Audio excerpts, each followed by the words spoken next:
Dieu nous a parlé par le Fils en ces jours qui sont les derniers. Il l'a établi héritier de toutes choses. Hébreux chapitre 1 versets 1 et 2. Il me semble qu'il faut accepter comme un axiome le fait que Dieu cherche constamment à parler à l'être humain. Il désire se faire connaître à lui, communiquer des idées saintes à celles de ses créatures capables de les recevoir.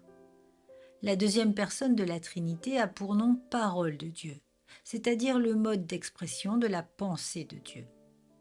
N'avez-vous pas l'impression que pour beaucoup de chrétiens, Dieu a parlé pour donner naissance aux saintes écritures, puisqu'il s'est muré dans un long silence qu'il rompra seulement lorsqu'il appellera tous les hommes en jugement? Si tel est le cas, la Bible n'est qu'un dépôt de vérités embaumées que le scribe et le théologien doivent déchiffrer du mieux possible.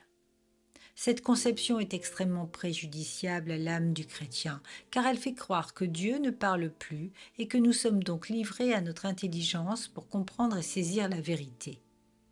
Dans cette conception des choses, l'esprit humain devient l'arbitre suprême de la vérité, ainsi que l'organe qui la communique à l'âme.